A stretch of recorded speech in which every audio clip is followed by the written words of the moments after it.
cost of living is high, consider the cost of dying under Colorado's new physician-assisted suicide law. And terminally ill patients tell us getting the drugs isn't easy. Frequent flyers in Aurora's court system are being seated separately in hopes of breaking that cycle. Senator Cory Gardner holds a town hall, sorta, by phone. Doesn't mean he got softball questions, though. A man who's seen a lot of life still yearns for it to fly by faster. Our sports guy criticizes court storming at CSU and gets surrounded. You'll meet some of the people behind next as they take a turn reading a stack of feedback. Marry me, Kyle. And every newscast in town will tell you about the surprise giraffe birth at the zoo. Only we are asking the tough questions like, who's the daddy? Real news next. When it comes to citizen outreach, some members of Congress are phoning it in, like the tele-town hall that Republican Cory Gardner held today. You can decide for yourself if the in-person town hall Senator Gardner is not holding are vital demonstrations of democracy or whether they're made-for-TV activist theater. But politics guy Brandon Ritterman says today's town hall for Gardner actually made some news on legal marijuana, and it wasn't just filled with softball questions. Gardner had a town hall, and his office says thousands of people participated in it, but I can't show you video of that crowd because the town hall happened here. It was a telephone town hall. The senator took questions from about 10 different people on the call, most of them more liberal voters than the people who would support Cory Gardner. And one of them asked about recreational marijuana because the White House has been hinting that there could be a federal crackdown on recreational pot under Attorney General Jeff Sessions. Well, Gardner says that comes as a surprise to him because it's not how Sessions talked about it. Prior to the confirmation of Jeff Sessions, I had a long and lengthy visit with Jeff Sessions about his views, and it was in that conversation where I believe he said that he would not make this a priority, which was at odds with, or at least it seems to be at odds with what Sean Spicer said. We've asked the White House for clarification on this matter, and so we'll continue to push back on comments from the White House that I hear that are at odds with what I was told directly by the Attorney General. Gardner also took questions about the alleged Russian hacking meant to benefit Donald Trump in the election. He said he supports the FBI investigation into that, but stopped short of calling for an independent investigation. He also defended voting 100% of the time with Donald Trump, pointing out that so far, most of the votes the Senate have taken are about confirming nominees for Donald Trump. He pointed out that he supported closing the debate on some of President Obama's nominees back when there was a different White House. For Next, I'm Brandon Ritterman. Apologies for the fact that Brandon sounded like he taped that through a fast food drive-through microphone.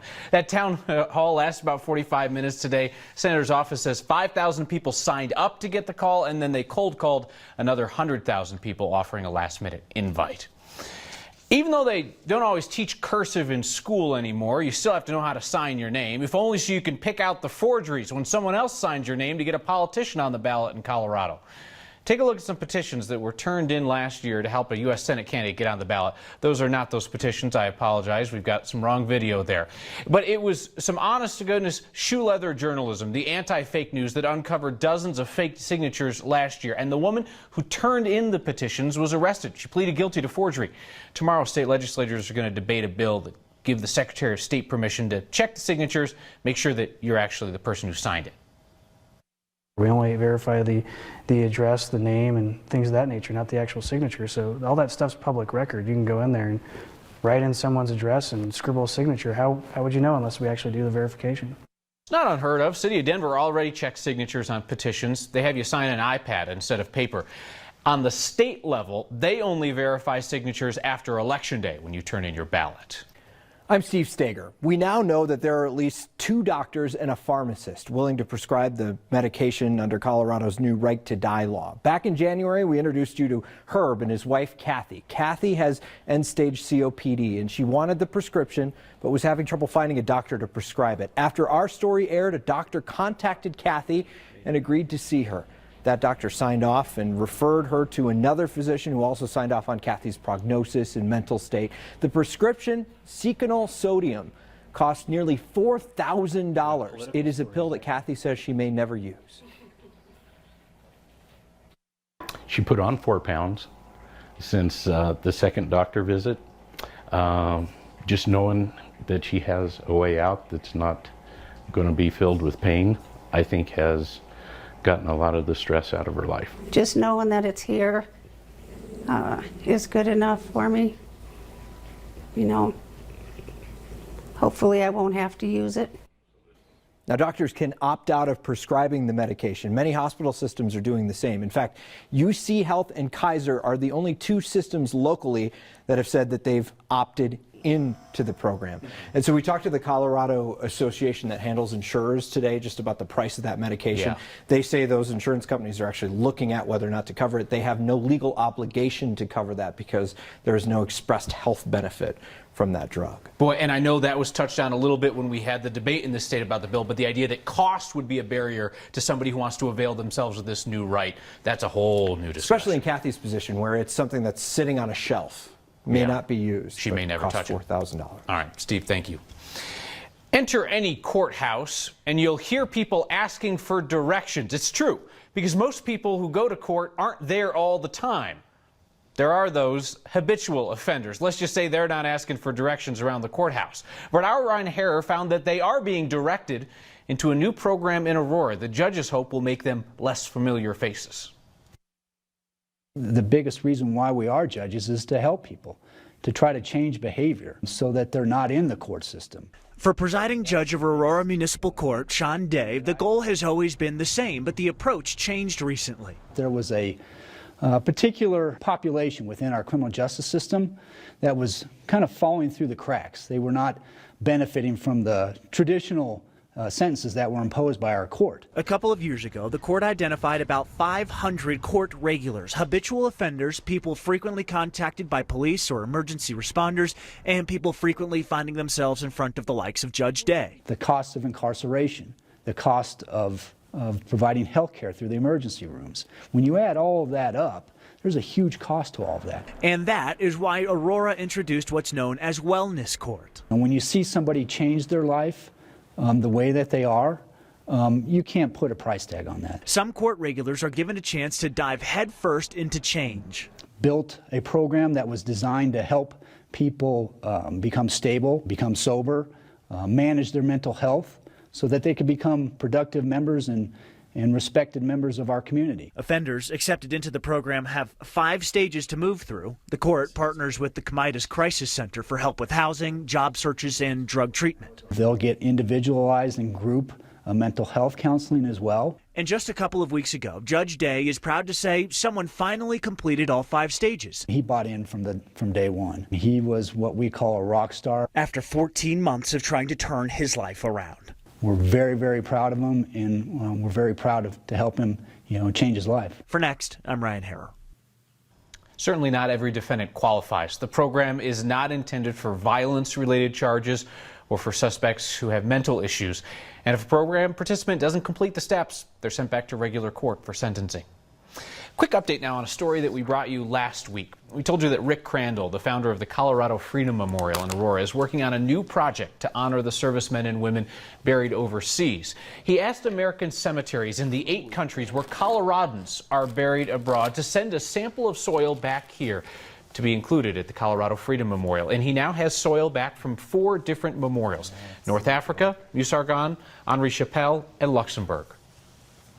And imagine 100 years ago to be an 18 or a 19-year-old in the trench battles of France, and as many died from disease as died from enemy bullets. And again, what never escapes me is their age. I think that's the thing that always keeps me so engaged and so interested in ways to remember them. The cemetery workers in Luxembourg went to great lengths to make this especially significant. They took a scoop of soil from atop each of the 47 graves of Coloradans there in Luxembourg to send that home for the Freedom Memorial. The baby giraffe was born. Not that one in Denver. It's a very exciting surprise. A retired aerospace worker turns his love of speed into something more down to earth. It's just the freedom of the open road. And it's not the fact that CSU won, it's how they celebrate. Next. As the world wasted yet another day staring at the webcam of that giraffe that I'm not even sure is really pregnant, we learned that a giraffe at the Denver Zoo that no one knew was pregnant until just 2 weeks ago gave birth without the internet watching. Yesterday, Kapele, the giraffe, gave birth. She was on birth control, but you know, just like with people, sometimes whoops.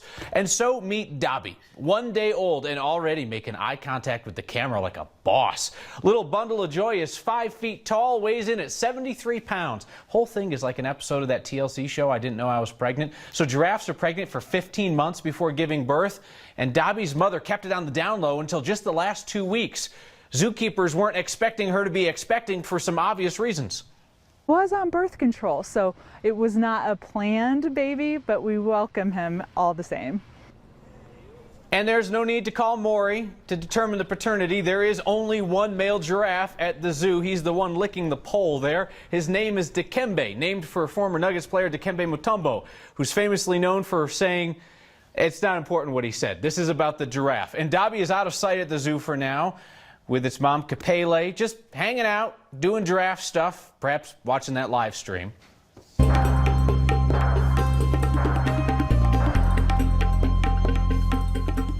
Hi there, I'm meteorologist Kathy Sabin. The calendar may say the spring is still 3 weeks away, but the extended forecast says, nope, it's here early. Outside right now, we have fair skies and light winds. Our high today close to 50, which is typically where those temperatures are ranging this time of year. But we're going to see a big jump in temperature by the time we hit the weekend. Compliments of building high pressure. Off to the east, dealing with severe weather tonight after a line of storms produced 25 tornadoes across 8 states. Still tracking the hail and wind reports outside of Panama City and up through the Washington area, with snow and wind for travelers in Minneapolis and Chicago. Beautiful weather shaping up for the next couple of days. Good travel on the I-25 and I-70 corridors. Fair skies, a bit of wind tonight. That's one thing we'll have to deal with, but that may be the worst of it. Temperatures will come close to 50 again tomorrow and then close to 70 over the upcoming weekend. Beautiful weather forecast until early next week. Next storm we're tracking arrives Monday into Tuesday. Right now it looks like a mountain snow producer and more wind for the Front Range. So if I were you, might start planning that weekend adventure in the high country. Thanks. So we're on a mission to find our most interesting neighbors in Colorado and introduce them to you. A retired aerospace machinist from Littleton mentioned by email that he thought folks his age might find his story interesting. Our photojournalist Mike Grady thinks this one applies to all ages. The freedom of the open road, it's just a sensation that until you've done it, you can't imagine it. My name's George Knoxheim. Guys call me Turbo George. I'm 76 years old and still riding motorcycles. Okay, this is my special construction 1959 Triumph engine Bonneville race bike. Consists of my own design, built all here in my own shop. It is not built for low speed, it's built for high speed. Finally, in 2010, I made it out to actually race at Bonneville for the first time. I got to thinking, you know, I've always wanted to do that, and if I don't hurry up and do it, I'm going to be too damn old to do it. I was 68 at that time. It's old age and treachery will overcome youth and skill any day. On the very first time off the starting line, it was kind of hold your breath and make sure everything works the way it's supposed to, which it did. So far, the fastest I've been to was a little over 116 miles an hour. When you're going that fast on this bike, you don't even feel it. I mean, it's just a sensation that's undescribable. Don't let anything hold you back. If you've got a dream, get out there and realize it, no matter what it is, whether it's a trip to the moon or whether it's racing a motorcycle. If you want to do it, get out there and do it, because tomorrow isn't promised to anybody. TSU fans are celebrating 3 great wins, 2 on the court and 1 on Twitter versus our Aaron Matus. Some of you CSU fans weren't very nice, but it sure was funny. There's a new newspaper war in Colorado. Arlene in Fort Collins writes, Meet some of the people behind the scenes at Next as they read your feedback, which today ranges from uncomfortably mean to uncomfortably flirty. It'll be great. Next.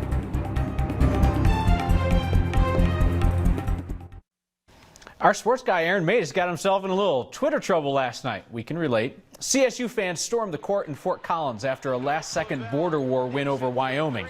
And Aaron felt that the fans should have stayed in the stands, and he said so. Open the floodgates. Look, I love a good court storm and I hate this debate, but since we're having it, there is no reason Rams fans should have celebrated on the court last night. In fact, they've done it in back-to-back games now, both of which they were favored to win. This isn't a knock on the Rams, it's a shot at Wyoming and San Diego State. They're not worthy of that kind of party. So I sent a tweet last night that said, Rams fans sure like beating unranked opponents in Fort Collins, #CourtStorm. Well, the storm moved from off the court into my mentions from there, and some of you CSU fans weren't very nice, but it sure was funny. @Stammen simply said, shut up. Okay. Jeff Riley said my reaction was typical small-time Denver media. The only thing small-time here was storming the court in a game you were favored to win. I felt like my mother yelled at me when Susan Sutherland wrote, "You're really pushing it with me with your killjoy attitude. Joy is joy, no matter where you find it." Bride6791 said, "We like being in contention for conference championships too. Where your Beefaloes at?" Couldn't be more off here. Not a Buffaloes fan. But nobody was angrier than the always nasty Nate H., who responded to my tweet with, says the chubby high school reporter who only claims to know b-ball because he was a manager in high school. Now, if we were to fact check that tweet, it wouldn't do very well, Kyle. I did used to be the high school beat reporter here at 9 News, but that was 3 years ago. I was never a basketball manager, not even in high school, but he did get the chubby part right, and I'll work on that. It's been a long time since we deemed something worthy of our Shade of the Day award, but then the Colorado Springs Gazette got sassy this morning. An Ash Wednesday tweet, first day of Lent, reading, "What are you giving up this year? We suggest the Denver Post." Man, I get that Phil Anschutz and the Gazette are trying to compete statewide with the Post, but we are going for the kneecaps on a religious holiday, no less. Shade of the Day. Tonight, a twist on your feedback as I hand it off to some other members of Team Next.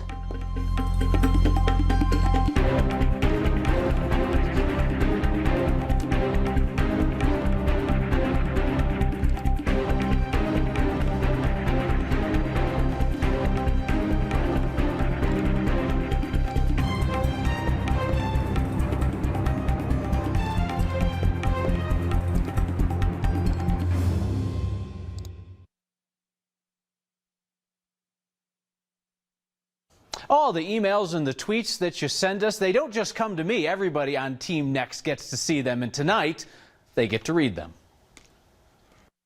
Darlene in Fort Collins writes, "Dear Kyle Clark, I first noticed your eyes some years back. If you live closer, I'd bake you an apple pie." This is from Gary and Parker. "We like all of your TV personalities except Kyle Clark. He is the worst. This is an experiment that has failed miserably. Please return to your previous format. Thanks, Gary." This one is from an unsigned person. "Hey pal, your job is to report the news, not editorialize, !! By the way, you are still an obnoxious weasel." Next is obviously a cost savings measure and a self-serving show for the pompous Kyle Clark. It is a waste of time and is forcing me to watch your competitors at 6 p.m. Jim S. Jeremy Hola, I think he wanted another take on that one. One last quick piece of feedback in via Twitter. One Late Night writes, "Next doesn't really suck that bad. Keep up the mediocre work." Mediocre is the next excellent, you know. We're no giraffe birthing webcam, but we're doing our best, and we will see you next time.